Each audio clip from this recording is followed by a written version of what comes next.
अगली खबर उत्तर प्रदेश के जनपद फिरोजाबाद से आ रही है। आपको बता दें कि फिरोजाबाद जिले में तीसरे चरण में 20 मार्च को मतदान होना है। इसको लेकर आज समाजवादी पार्टी के राष्ट्रीय अध्यक्ष अखिलेश यादव और आरएलडी प्रमुख जयंत चौधरी ने जिले में 4 जनसभाएं की, जिसमें उन्होंने भाजपा सरकार पर हमले करते हुए कहा कि अगर समाजवादियों और आरएलडी गठबंधन की प्रदेश में सरकार बनती है तो टुंडला क्षेत्र में एक हवाई अड्डा जो पहले अधूरा रह गया था वह बनवाने का कार्य किया जाएगा। साथ ही बेरोजगारों को नौकरी और सेना में भर्ती निकालने का भी कार्य किया जाएगा।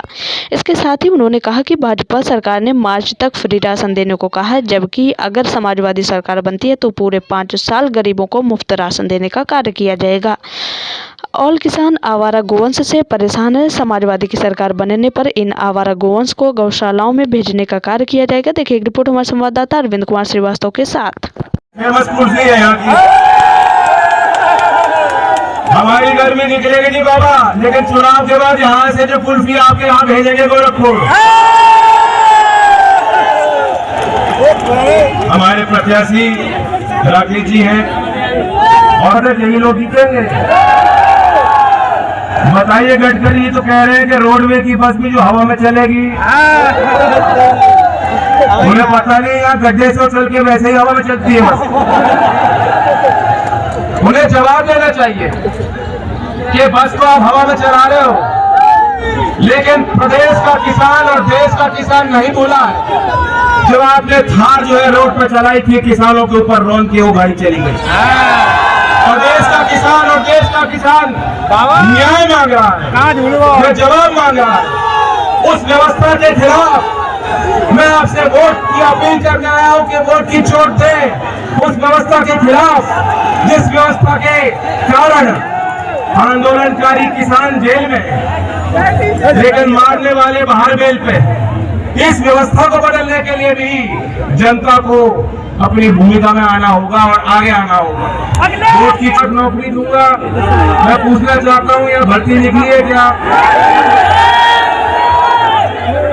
राष्ट्रवादी विषयों को लेकर चुनावी भाषण देते हैं, लेकिन 3 साल से सेना की भर्ती निकली क्या?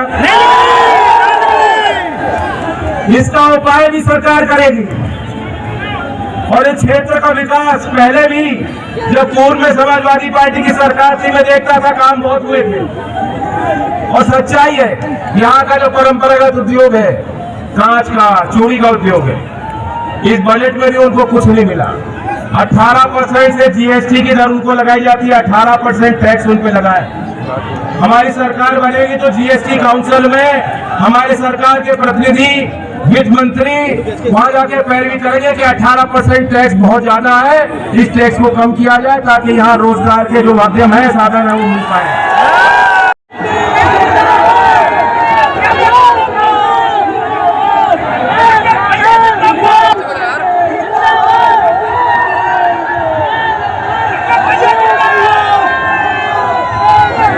सत्ता में आ गए तो बाबा साहब का दिया हुआ संविधान भी ये बदल सकते हैं। इसलिए जहां संविधान बचाने का चुनाव है, वहीं लोकतंत्र बचाने का भी चुनाव है।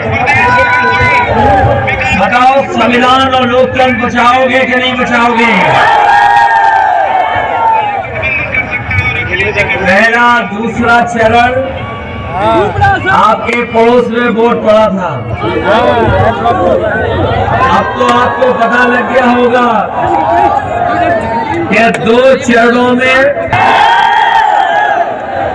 और ये उत्साह जोश बता रहा है कि इस बार उत्तर प्रदेश में फिरोजाबाद से भारतीय जनता पार्टी का पता नहीं लगेगा। ये मैं तीसरी सभा कर रहा हूं जिले की। इतना ऐतिहासिक समर्थन हमें कभी नहीं मिला। इसलिए किसान भाई, नौजवानों, हम आप सबसे विशेष अपील कर रहे हैं कि ये झूठ बोलने वाली सरकार को उत्तर प्रदेश से हटाने का काम करना। इन्होंने शायद झूठ बोलने का ठेका ले रखा है, और अगर इन नेताओं के भाषण सुनोगे आप तो इनके जो छोटे वाले नेता हैं जो छोटा झूठ बोल रहे हैं, जो थोड़े बड़े हैं वो बड़ा झूठ बोल रहे हैं, और जो सबसे बड़े हैं वो सबसे बड़ा झूठ बोल रहे हैं। बताओ हमारे किसान भाइयों, आपकी आय दोगुनी हो गई, आलू की पैदावार की कीमत मिल गई आपको, और डीजल पेट्रोल जिस तरीके से महंगा हुआ है, आज आपकी गाड़ी नहीं चल सकती, नौजवान की मोटरसाइकिल नहीं चल पा रही। ये वही लोग हैं जो कह रहे थे हवाई चप्पल में चलने वाला हवाई जहाज में बैठेगा, और जब से ये आए हैं इन्होंने सरकारी हवाई जहाज बेच दिए, और जहां हवाई जहाज खड़े होते थे वो हवाई अड्डे बेच दिए। आप पता कर लेना, रेलगाड़ियां बेच रहे हैं, और रेलवे स्टेशन के आसपास की जितनी भी रेलवे की जमीन है वो बेच रहे हैं। जो नेशनल हाईवे को जोड़ता है, अगर इसको चौड़ा कर करके अच्छा बनाना पड़ेगा तो समाजवादी सरकार और गठबंधन की सरकार बनेगी, तो इसको बनाने का काम करेंगे। वही रेलवे फाटक को जोड़ने वाली रेस्ट कैंप्स के लाइन पार में तमाम हमारे गांव के लोगों के लिए कोई आने जाने का रास्ता नहीं है, फंसे रहते हैं। उनको सुविधा देने के लिए अगर रेलवे ओवरब्रिज बनाना पड़ेगा तो आने वाले समय में रेलवे ओवरब्रिज बनाने का काम करेंगे। हमारे तमाम टूडला के साथी जानते होंगे, जब पिछली सरकार थी तो यहाँ पर हम लोग एक बड़ा हवाई अड्डा बना रहे थे। वो हिरनगांव वाले जानते होंगे, हमारे निषाद समाज के लोग।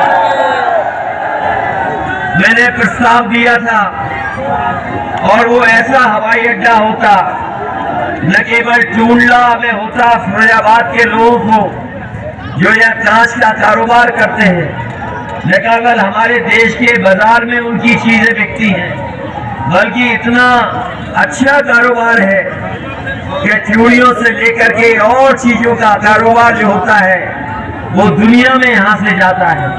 इसलिए हवाई अड्डा बन जाता तो यहाँ के एक्सपोर्ट करने वाले लोगों को, कारोबार करने वालों को सुविधा मिल जाती।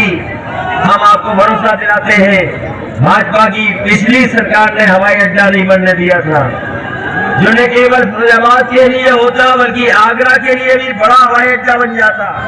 समाजवादी सरकार बनेगी तो फिर दोबारा प्रस्ताव वहां का पास करने का काम हम लोग करेंगे, जिससे टूडला, हिरनगांव और फिरोजाबाद का नाम दुनिया में दिखाई दे कि हाँ यहाँ पर हवाई अड्डा है।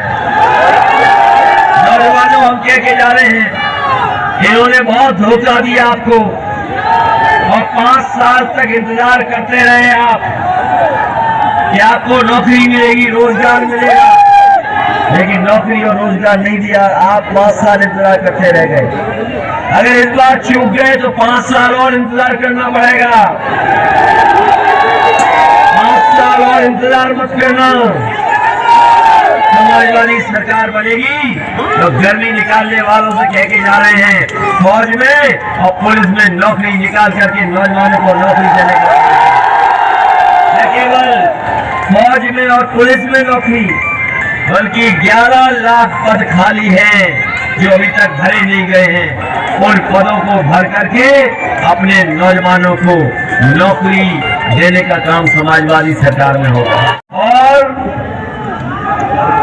पानी के जहाज बेच दिए, पानी के जहाज जहां खड़े होते हैं वो बंदरगाह बेच दिए, और ये इसलिए बेच रहे हैं। आपने पुरानी कहावत सुनी होगी, न रहेगा बांस न बजेगी बांसुरी। जब हर चीज प्राइवेट हो जाएगी तो बताओ आरक्षण कहाँ मिलेगा आपको? जब हर चीज बिक जाएगी तो बताओ हमारा कहाँ है आरक्षण? हमारा आपका है आरक्षण? तो इसलिए इनसे सावधान रहोगे कि नहीं रहोगे। और जब से वोट पड़ा है, इनके बूथों पर आने वाले समय में और फिरोजाबाद में भूत नाचेंगे, आदमी नहीं दिखाई देगा।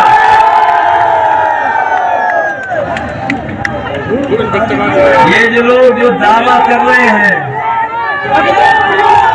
ये जो बड़े बड़े दावा कर रहे हैं, उन्हें हम कहना चाहते हैं समाजवादी सरकार बनेगी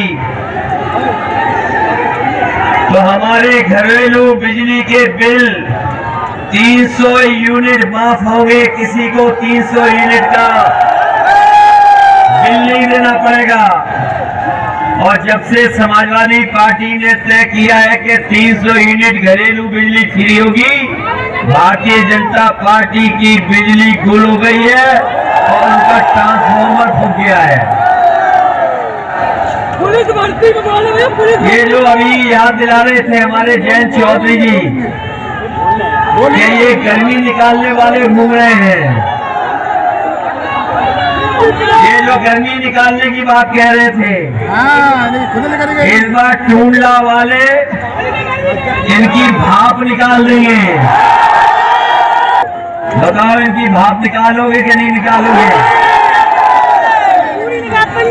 सब लगा देंगे। ये हम मान लें कि राकेश बाबू इस बार जीत के जा रहे हैं। राकेश बाबू को जिताओगे और ये जब जीतेंगे तो सरकार बनेगी, समाजवादी और गठबंधन की सरकार bनेगी। तो हम आपको भरोसा दिलाते हैं। को उनकी ज्यादा चिंता है, योगी जी का बस चले तो उनके आधार कार्ड बनवा दो। और बहुत रोज दुखद घटना है, किसान का तो नुकसान हो ही रहा है। यही फिरोजाबाद क्षेत्र के मेले गांव के एक 45 वर्ष के किसान और उनके 7 वर्ष का एक बच्चा, यही फिरोजाबाद जिले का गांव है, मैंने अखबार में पढ़ा, अभी उनकी हत्या सांड ने कर दी। रात को पहरेदारी करके वो घर लौट रहे थे और सांड उनको मार के चला गया। बताइए कैसी अमानवीय सरकार है। ऐसे लोगों के लिए सरकार ने कुछ किया क्या? आपके हाथ में चोट दे दी, आपके खेत में कह दिया याद करो 5 साल, बड़ा बड़ी परेशानी का कारण है। आपको पता है योगी जी ने क्या कहा? योगी जी ने जवाब दिया कि ये तो अच्छा है, किसान पूरी रात जब खेत में बिताएगा तो किसान की फसल बढ़ जाएगी। तो ऐसी सरकार, ऐसी क्रूर सरकार जिसमें किसान का कोई सम्मान ना हो, कानून व्यवस्था में बड़ी बड़ी बात रखते हैं। लेकिन मैं बताना चाहता हूँ कि अगर कानून व्यवस्था में व्यापक सुधार लाना है तो जो वर्दी पहले हमारे भाई है इनका भी ख्याल रखना पड़ेगा।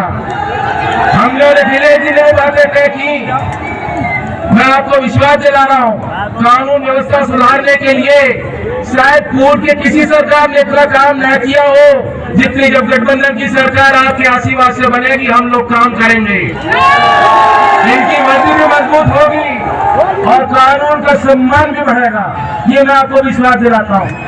और कानून की बात मैं नहीं बोला हूँ, कानून सबके लिए समान होना चाहिए। अगर गरीब घर में अनुसूचित जाति में पैदा कोई होता है उसका भी वही अधिकार है। कानून सबके लिए बराबर होता है। जो ये कहते हैं कि आज हमने बहन बेटियों को सुरक्षित कर दिया और गहने पहन के रात में वो बेटियां निकल पाती हैं, तो हाथरस के भूलगढ़ी का उस घटना को मैं नहीं भुला सकता हूँ। भूलगढ़ी के उस परिवार का भी हक बनता था, उस परिवार को सरकार न्याय नहीं दिला पाई। वो लाठी मुझे याद है, उस लाठी का जवाब भी आप 22 तारीख में वोट देके कर देना। और बाकी राकेश जी अनुभवी है,